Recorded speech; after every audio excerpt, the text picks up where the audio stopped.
Welcome to Windows on the World, bringing you cutting-edge news, empowering information, and no conspiracy theories. On tonight's show, Kevin and Annette, welcome back to Windows on the World. Thank you, Mark. It's good to be back. Yes, we spoke about a week ago about the Pope's visit to the US, and he's addressing the United Nations and also canonising Junipero Serra. You've been organising a few protests which have actually got into the mainstream media, and very interestingly, looking at the videos of the Pope's speech, there are some which are so anti-Vatican and basically anti this Pope. It seems to be quite a phenomenon, this. I also noticed that the video of the UN goals and objectives, which was being advertised on Google, had overwhelming criticism of Agenda 21. So it does seem that people are waking up to this. So tell us what you've been up to, Kevin. Well, just on the first point, I was very involved in organizing these protests and other actions in America when Bergoglio was doing those talks. The most prominent one, of course, was with Native people around the Junipero Serra canonization, and it's encouraging how much opposition there has been to this. The very fact that, on the one hand, the Pope, so-called Pope Francis, is posing as a reformer, and then he articulates all the same old genocidal attitudes when it comes to Native people, shows you, how kind of questionable his whole agenda is. He made a reference to how impressed he was by the zeal of this missionary. Well, this missionary was responsible for the death of at least 8,000 people, even on the plantation he was working on. And, this kind of mass murder still seems legitimate even to liberals within the Catholic Church. So that was that one point. But I think more broadly, what the trip indicated was what crisis the Vatican is in, because we do know that in response to a lot of the things we brought out, the present Pope is bending over backwards to so please, kind of the Western liberal element in the Church, that he's alienating a lot of other elements in the Catholic Church. There's now basically two permanent factions, one around Ratzinger, one around Bergoglio. And, Ratzinger representing the old guard Italian cardinals and the traditionalists in the Catholic Church. But what that's done is, it's very similar to right before the Reformation, when there were two popes and a faction fight that went on that tore the church apart. You're seeing the same thing going on now. There's a pro-Western faction around Bergoglio and a pro-Russian one around Ratzinger. And I think it was significant that right after Bergoglio's visit, literally within a day or two, President Obama met both with the Chinese prime minister or rather premier, and Vladimir Putin. He met with both the Russians and the Chinese. So, when people say that Bergoglio is part of this whole new corporatist one world government agenda, definitely I think that's what we're seeing. The encouraging thing is that by doing that, the Vatican is not really a religious body anymore. It's just a blatant corporate political body, and its mask has slipped in a big way. I think you're right. I think you've just nailed it there by saying that it is politically exposed now, and that was what's coming through with a lot of these comments. There seems to be an awareness of what's behind this agenda, because obviously they're doing the usual thing. He's talking about poor people, the disadvantaged, the disabled, but on United Nations Agenda 21 we're talking about depopulation, and these people are going to be socially cleansed anyway. So there's the amount of people that were aware of that, and also on the UN video, their goals and objectives, and the fact that the Pope's given this address to the United Nations. I've never seen that kind of response before. Right. Well, he's calling it Agenda 2030 now. That's right. And of course, the Vatican has been heavily invested in many of the corporations that are involved in this global depopulation, especially with Big Pharma, the GMOs. And, he came out openly in favor of GMOs. They're heavily invested in Monsanto. And in fact, it's been revealed just this last week that all of the employees at the Vatican all wear RDIF chips in their hand, between the finger and their thumb. So I mean, if this was kind of a, quote, godly institution, if there is such a thing, why would they be engaging in such obvious contradictory things? I mean, it's the old adage, God doesn't need a bank account, then why does the Vatican, right? I hadn't heard that, Kevin, that employees of the Vatican had RFID chips implanted. I'd never heard that. Yeah, that was out in the alternative news in America. One of the employees who actually had been employed by a Swiss guard for over 8 years came out in an interview. I'll dig that interview up for you. And he was describing how the RDIF implant is mandatory, but it's completely secret. No one is to talk about it. That's very, very interesting. I mean, that's a step further than anything I've ever heard of. The last time we reported on anything like that was the biometric fingerprinting of cleaners on the London Underground. So that is quite a leap. Yes. Yeah, but I mean, it's the way with Vatican politics, so much of it is secretive, and it's only when insiders start talking about this that you learn these things. Well, it is, and of course you've been looking into this for a very long time. So can you just tell us about some of the protests that happened in the US? Well, there was the one outside the church in Washington, D.C. That was the first one where there were Native people. It had the usual, ramped up security. There was a big scare in the corporate media about, threats against the Pope's life. The Homeland Security said they were moving up all security levels to a new level. I said to people that, yeah, they should heighten up security because the guy's a known child trafficker. In fact, you might have seen the fact that Interpol sent a copy of the common law court arrest warrant against Bergoglio to the U.S. State Department the Friday before he appeared in the country. And of course, they didn't act on it, but it was obvious that as a convicted felon, the guy could have been arrested at any point while in America. So it just shows you that degree of complicity going on with the U.S. government. The other protests included the ones in New York, of course, and ones at the United Nations. But these were unfortunately fairly small scale. And there was a lot of intimidation employed to keep people back from these places, as often happens. But nevertheless, there was a lot of awareness on the internet about it. And even within the Catholic Church, there was a lot of grumblings about stuff Bergoglio was saying. So, I mean, it wasn't just the way that corporate media portrayed it as some nice little visit. It wasn't that way at all. No, I think that's very, very apparent by the comments on YouTube and the amount of dislikes that speech in particular had at the UN. Can you tell us a bit about this statue that was defaced? Right. Well, it was a statue to Junipero Serra, the missionary, and it was actually in a cemetery in California, near where the guy is buried, and it was defaced with paint, and the statue was broken right after this stuff appeared in the press about him being responsible for the deaths of thousands of Indians in California in the late 18th century. There's even a parking lot near one of the missions where he operated. It's in downtown San Francisco now. And the church admitted that there's over 300 bodies in a mass grave under the parking lot of the church.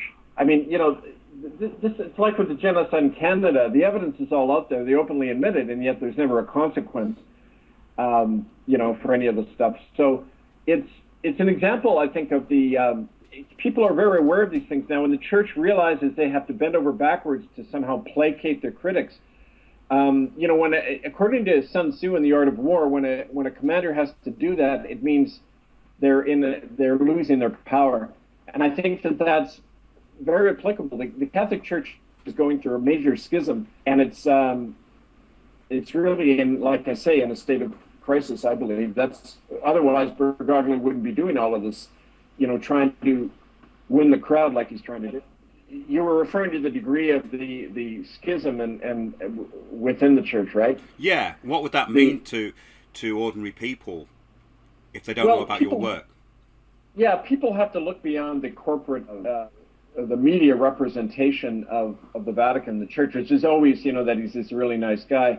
Anyone who knows anything about the history of the Vatican, the present politics, the history of this man, Jorge Bergoglio, who trafficked children in Argentina for the military junta, who's been seen in Ninth Circle ritual killings, and who has done nothing to change the policy of the Catholic Church regarding the protecting of child raping priests. I mean, the man is guilty on many levels of these crimes, and it's, you know, the old example of the local town child rapist is always the one with the best reputation, because they have to create this whole fog around their personal guilt, and also the guilt of what they're part of. So what we find is that the people are more aware of this now. The question always becomes, well, what do we have to do to stop these people? But the reality is that they're stopping themselves. Don't forget, since our court issued indictments against these figures, 5 of them have stepped down while in office, including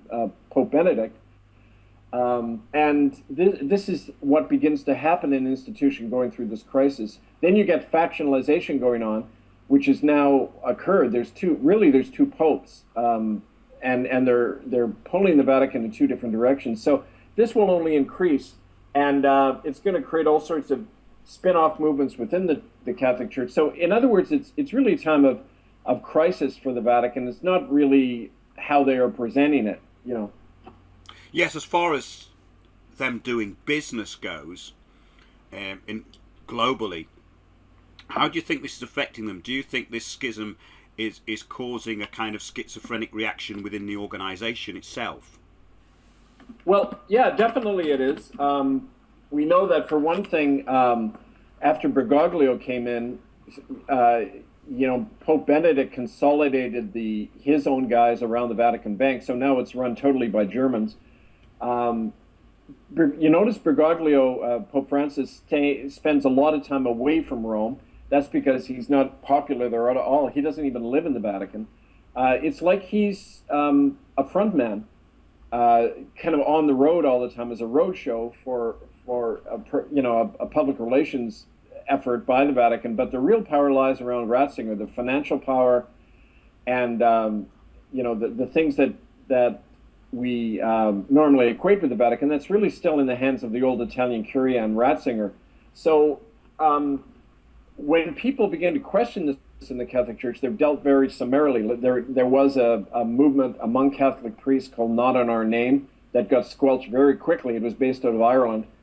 That happened last year. Lost out and disciplined for even mildly questioning this crimen solicitanus policy of not reporting child rape to the police, which is still a standing policy. Bergoglio still stands by it, even though he's a so-called reformer. So this is causing long-term disaffection, and like I say, it's just everything that you're seeing, rather than it be a sign of strength in the Catholic Church, represents a sign of desperation, that they're desperate for public support at this time because they are in crisis. Yes, it does appear to be so. And so for people who want to have a look at what you're doing, where's the best place to go? Can you just give us the websites?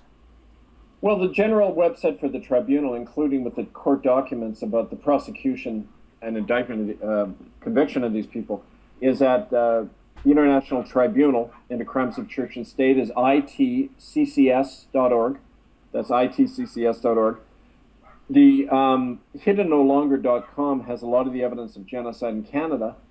And, of course, people can reach me at hiddenfromhistory1@gmail.com. That's great, Kevin. That was a good update on what's been going on, especially with the Pope's visit to America and the wider picture. Thanks very much. Thank you, Mark. Welcome back to Windows on the World. Thanks, Mark. Well, we're going to talk about Vatican II today and what that really meant. What was the deep and deeper meaning of Vatican II, which really was massive change in the Catholic Church. And I'm just going to get you to outline what some of those changes were, and we're going to discuss it. Well, it's like with any of the so-called changes in the Catholic Church, there was the public perception of it, and then the power politics behind it, what was really going on. A bit of a background, what it was there was a man in as Pope, an Italian cardinal, took the name John the 22nd. And Vatican II, it was the Second Vatican Council. The first one was in 1870, when the so-called doctrine of papal infallibility was adopted. Oh, it wasn't even adopted by a majority of cardinals. The Pope basically declared himself infallible in 1870, right after Garibaldi had destroyed his power. He had abolished the Papal States, and the Pope was basically a prisoner in Rome of the new Republican government. And so the Pope turns around and says, "Oh yeah, well I'm infallible." It's kind of like what Bergoglio is doing now, where a loss of political power comes out in response. The Pope kind of declares this kind of absolute authority on earth that he doesn't have. So in response to that, this Vatican II, the Second Vatican Council, was supposed to be the result of pressure from liberal elements in the church to modernize the Mass. And so some of the reforms that happened at Vatican II in 1962 was, for example, they did away with the all-Latin Mass. They authorized priests to begin to perform the Mass in their own language.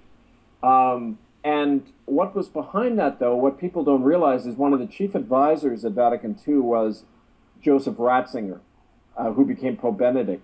Now, one of the things that also happened behind the scenes at Vatican II that people don't know about is that policy of crimen solicitanus that's still on the books. It says that children who are raped or violated by priests are to be silenced, and the police are not to be told, and the whole thing is to be covered up. That policy was made universal in the church. It applied to every Catholic, not just priests now, but every Catholic was bound by this crimen solicitanus, a criminal policy, really, of aiding and abetting child rapists in the church. That policy was adopted, imposed uniformly on every Catholic at Vatican II. So really what it was about, it was consolidating the power of what's called the Curia, the College of Cardinals, to impose silence and total control on the church under the guise of liberalization. And we see the same thing going on today with Jorge Bergoglio. The so-called liberal is in fact imposing the same uniformity not only in the Catholic Church but on the world. He's trying to help set up this one corporatocracy on a planetary scale. You can see on a bigger scale, it's similar to the tactics they used at Vatican II. And of course, the other thing that went on was the Second Vatican Council occurred the same year that the Russia and China, the so-called Sino-Soviet split, where Khrushchev and Mao Zedong fell out. It was the U-2 crisis, the U-2 spy plane crisis. America almost came to war that year, the Cuban Missile Crisis. It was all going on. In other words, there were global political crises going on, and the Vatican II had to presented the Catholic Church as kind of like the global mediator of all of these conflicts. So, again, very similar to what's going on today with Bergoglio. Yes, and it was announced that this was the most important change and the most important council since Nicaea, I believe. Right. I mean, essentially, it's at a time when the Vatican's credibility in the world was going downwards rapidly in the whole kind of post-World War II secularization movement. They realized they needed to do not just a public relations campaign, but an enormous really mind control effort, mental readjustment, everybody, so that the authority of the Vatican in the world was reestablished. Exactly what's going on today. So again, it's a response to a crisis in legitimacy, not any kind of position of power. It's very interesting. There was an interview with a canon lawyer, and he was stating that the Pope is not the master of tradition, and Vatican II was called by the Pope and called a council. And he was implying that all of this really should have been done by the Emperor as all these councils had been done previously since Nicaea. Right. So is that a similar situation to what's just happened recently within the Vatican again? Right. Well, traditionally, the Emperor in Rome was supposed to rule together with the Pope. That was originally how it was set up, the Bishop of Rome and the Emperor kind of in union. But when the empire fell apart, all of that power devolved onto the Bishop of Rome. And so, it kind of got all conflated into one position where, the modern day world emperor is also, in the mind of the Vatican, is also the Pope. But of course, nobody really goes for that anymore except diehard Catholics. So that whole mentality had to be secularized into what Bergoglio is doing now. he's saying, okay, we're going to really modernize and, in effect, secularize the Catholic Church. They've tossed out their doctrine about abortion. They're now priests are allowed to absolve women of the sin of having an abortion. They're really secularizing the Catholic Church in order to make it kind of this world player in corporate world, global politics. And when you look at really what it is, it's one of the largest corporations on the planet, heavily invested in all of these corporations that have the one world government agenda. So that's, my take on the whole thing. Yes, it is really a template for global government and always has been, really. So, yeah, exactly. This, with Vatican II, it'd be very interesting if we talked a little bit about the way the Mass was performed previously, because the priest used to have his back to the audience, and after Vatican II, the priest was kind of amongst the crowd, facing them and addressing them. Can you tell us the significance of that? Well, yeah, what it did was it really Protestantized the Catholic Church because, of course, the Reformation did away with the altar. It did away with the separation of the priest from the people. It kind of de-idolized the church by returning the worship service to the Bible and the pulpit, rather than this man performing really a blood sacrifice ritual over an altar. It returned it.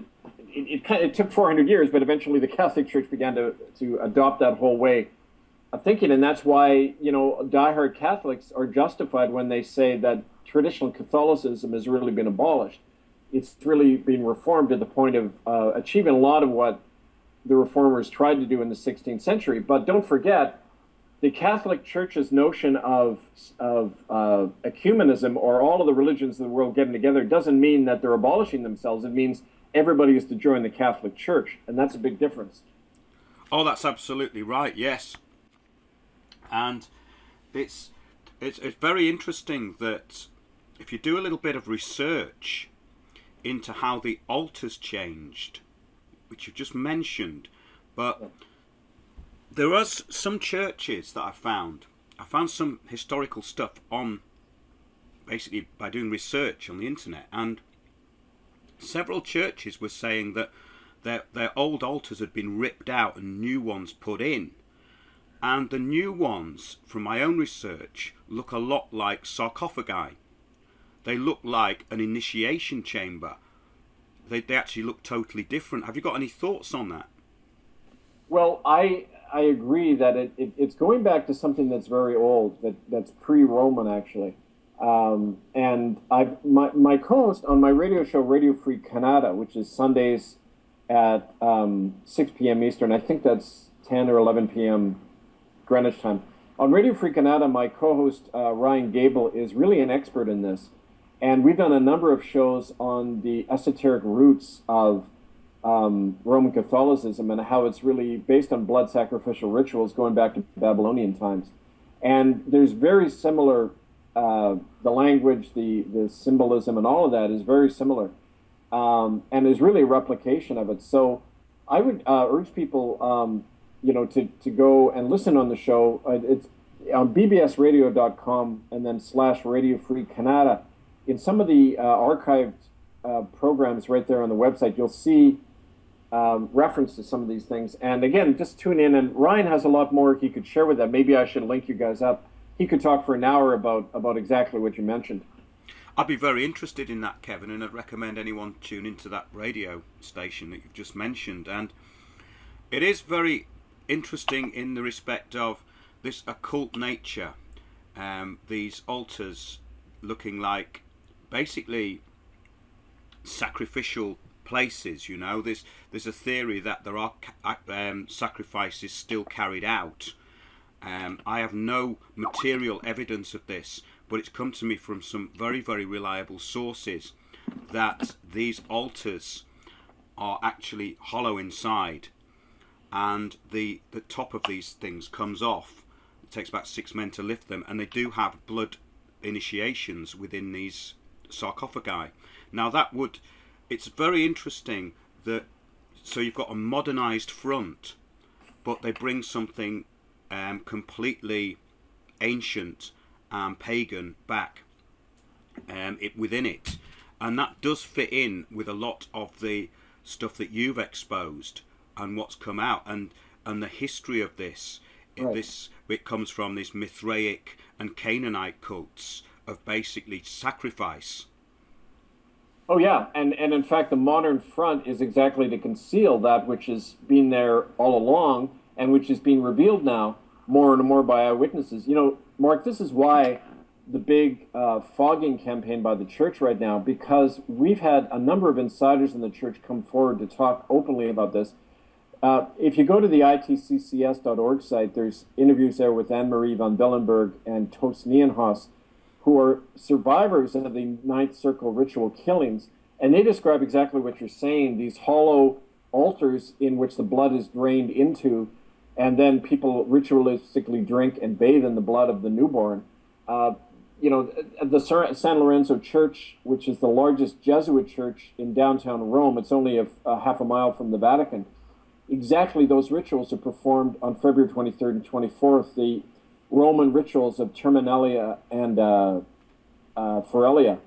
They, you know, there's insiders now coming forward to describe this, and that's why the Vatican is doing a big distraction effort to draw people's attention away from, you know, these Ninth Circle revelations. So, again, it's like everything you're saying, and I know that soon there's going to be even more exposure about all of this.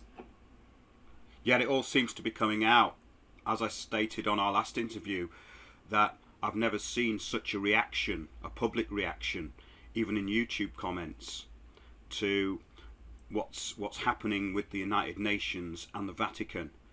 I was absolutely amazed with that UN video, and obviously the Vatican are a big part of pushing sustainable development and one world government. That's really what they've always been about. So, in conclusion, here just for today, are we in Vatican III, or are we in just panic mode now? Do you think they are planning long term anymore, or are they just trying to keep their popularity? I think, you know, like any corporation in damage control, they're thinking very short term. They're thinking of what they need to do to placate the investors and the money people, which is what it's really all about. But in the long run, there's definitely those, and I think Bergoglio is one of them. They had more of a strategic long-term view that, yes, we have to integrate into the world now. We've got to come out openly in favor of this. I wouldn't even call it one world government, because government implies that there's some kind of democratic process. It exactly. Isn't. It's a corporatocracy. Yes. It's one world corporation that everybody works for. And like you say, the template for this was established in Rome for centuries, and really formalized with the Lateran Treaty with Mussolini in 1929. You know, they called it fascism for a while. It's really a corporatocracy system of one ruler, one corporate ruler over the planet. And that's definitely their agenda. Bergoglio is the biggest proponent of it. And in opposition to that, we have to go back to common law and recognize that, you know, like in the American slogan, E pluribus unum, from many one, that's the corporatocracy slogan. All of these elements go into the one. It's really the other way around. The natural order is from one source, many. And we have to emphasize the diversity of the human race as against this attempt to impose this corporate uniformity on all of us. Yes, and diversity in its true meaning, not the meaning that they're trying to give to it, which is actually exclusion. Right, exactly, yeah. Especially of white Europeans. Right. And it's very, very interesting to see what's happening, because their whole power base is really dependent on good PR and excellent administration, and which they're masters at, and they have all the money in the world they want. So you know, when you put those together, they seem to be all powerful. But don't forget, really urge people to read The Art of War by Sun Tzu, because he goes into great detail of how a small little force can overthrow a much bigger one just by understanding where the weaknesses of that bigger corporation are, that bigger enemy. And clearly they're responding to all of the initiatives we've been doing. So it shows you that the power really lies in truth, not in all the worldly power that they have. Yes, and just a few people who are aware of the psychological subversion and the games that are being played can do an awful lot, like you've done. It's very interesting that people realise these changes that have happened within the Vatican, and what they really mean and the occult nature of all this. So is there anything you'd just like to say to finish off, Kevin, before we complete this interview? Well, I think next time it would be really good to look at some of the history of what's led to this, what the initiatives that we started, which they are now responding to. And because people need to know the history. I mean, if you go through itccs.org, you can read it. But I think I'd like to, with you next time, go into some of the things we did, like in London and in Rome and other places, that really prompted these responses. Because it'll give people a sense that, yes, we do have the power to make these changes. That's great. So that's an introduction to Vatican II and what happened afterwards and what's happening now. And we can maybe concentrate on specific areas in the weeks and months to come. So thanks very much, Kevin, and we'll speak to you soon. Mark. Okay.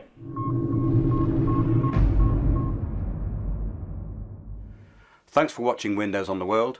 Remember, keep watching those, watching us, watching Windows on the World, and we'll see you soon.